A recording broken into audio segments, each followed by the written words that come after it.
Hello and welcome to another Todd Talk where we take teaching theory and turn it into teaching practice. Today's topic is going to be inquiry-based learning. So the first thing we should do is define what inquiry-based learning is. So a simple definition of inquiry-based learning, as you see here, is a way of teaching and learning that is primarily student-directed. Students explore, investigate, research, study, and pursue topics based on curiosity to increase their understanding of the world. Basically, what inquiry-based learning in a nutshell is learning for learning's sake. So you're not learning because you've broken something down and students are told to learn something because they'll have to know it later on. This is something they are genuinely interested in, something that motivates them, something that excites them. So that in a nutshell is what inquiry-based learning is.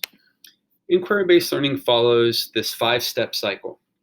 So at the beginning, you are asking questions, or you're asking students to ask questions, actually. So this is very student-centered. So you may start out with an essential question, but your students are then going to generate the questions that follow. And anything that pops into their mind, as crazy as it might sound, it is fair game for inquiry-based learning. And sometimes they need some help in focusing some of their questions, but for the most part, you let students be as creative and brainstorm as much as they want.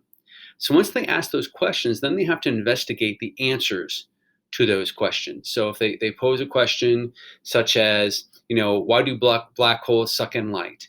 Then they would do research on that, and they would try to investigate why that is and what the scientific theory behind that is. So once they've investigated and created some research that they can base their inquiry on, then it's the creating phase. And here's where they create something. They either experiment with something, they have a performance where they're presenting or something like that, but they are creating a product to show what they have learned from the inquiry-based learning. After that, they would discuss. So it is important that this is a collaborative type of learning. So discussion is really important. And so you may have to train your students on how to discuss and how to run a discussion and what that looks like. And the final step, and probably one of the most important steps that often gets neglected, is the reflection phase. The reflection phase is where students really think about, what did I truly learn from working on this inquiry-based project?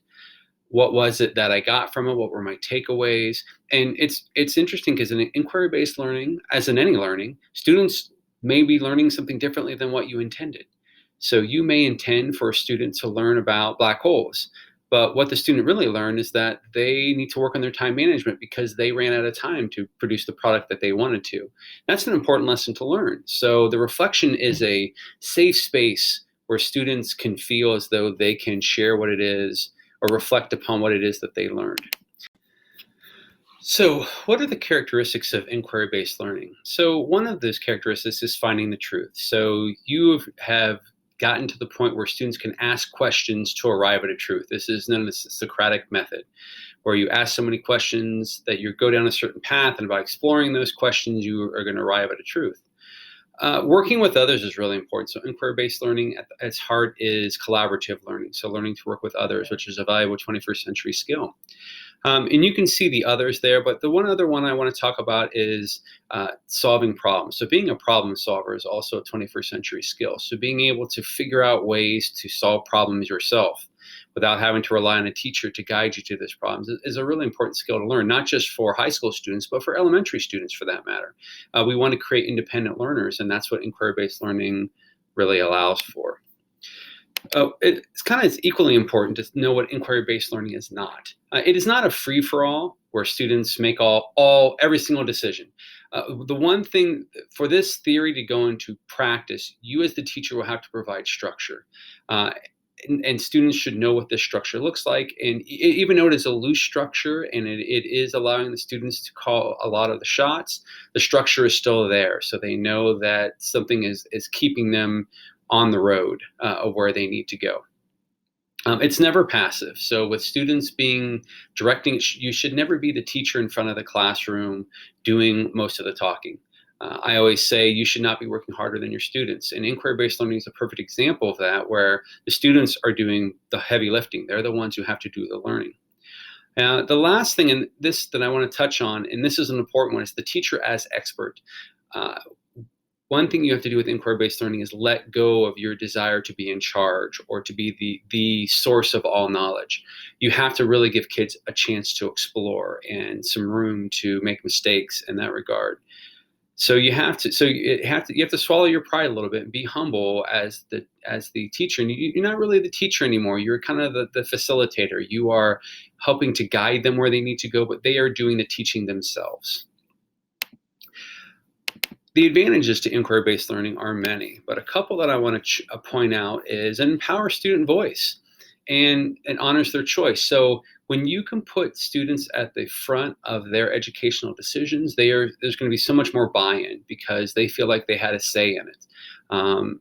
As a result of this student choice, they're going to have increased motivation. And because there's increased motivation, there's increased engagement. And who wouldn't want that in their classroom? Who wouldn't want an engaged group of students who are motivated? It teaches valuable 21st century skills like grit and perseverance and a growth mindset and self-regulation, all things that we would want any child to leave our classroom with. And this is a good opportunity for that to happen. And the last one is it enables students to take ownership over their own learning. So they learn for learning's sake. They can leave your classroom and learn anything they want to because of what you've allowed them to do with the inquiry-based learning. So they don't need someone to tell them what to do. They can take the initiative and own their own learning, which is really important. So some ideas for inquiry-based learning. So you see here things such as, we are asking questions. What will I create? What will I learn?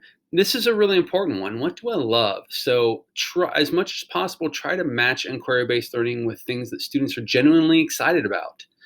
They may not be excited about the American Revolution if you're teaching the American Revolution, but you can allow them to have a product that involves creating a website, which they are excited about. And so you can tap into the excitement and the love that they have of learning. So they're learning how to create a website, and at the same time, they're learning about the American Revolution, which is what you want them to do. How can you make an impact? So that's another big idea for students, where how they are not just creating widgets on an assembly line. They are creating their own knowledge and their own learning. And so how can they take that knowledge and learning and how can they impact others with that? How can they make a difference? A lot of times students produce work, they turn it in, it gets graded, it gets turned back, it gets put on the refrigerator, thrown away, and that's the end of it. Well, what if what they did actually, changed a law or, changed something about the school, like the healthiness of the school cafeteria lunches because someone was inquiring about that. So there are lots of things that you can do with inquiry-based learning in that regard.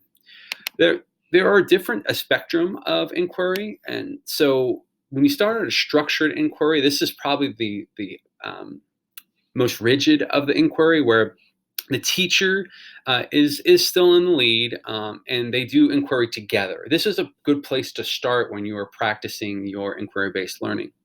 And then eventually you scale it down to controlled inquiry, where the teacher may choose the main topics, the essential questions, things of that nature, but the students are going to be the ones answering the questions. The teacher may in this also provide ideas for a product. In the guided inquiry, the teacher is kind of there, but they're starting to fade into the background a little bit more. They may choose the essential question, but it's the students who are creating the solution and designing products themselves. And then on the other end of the spectrum is free inquiry, where students not only are creating the product and the problems, but they also choose their topics. And this would be like Genius Hour is a good example of this, where students explore something that they want to know more about. All of the inquiry-based learning falls under the chart. So when I talk about practice of inquiry-based learning breaks down into many areas, but three of the major ones are project-based learning, problem-based learning, and case-based learning. The Todd Talks that will follow this one will focus on each one of those and show what those can look like in the classroom and how you would go about doing that. These are all under the umbrella of collaborative learning. So in all of these types of inquiry-based learning, students are learning how to work together. And I will have another series of Todd Talks that have to do with collaboration and teaching students how to work in groups. But that, in essence, is inquiry-based learning. If you're interested in knowing more about inquiry-based learning than what was shared in this video, you can check out this book, Authentic Learning.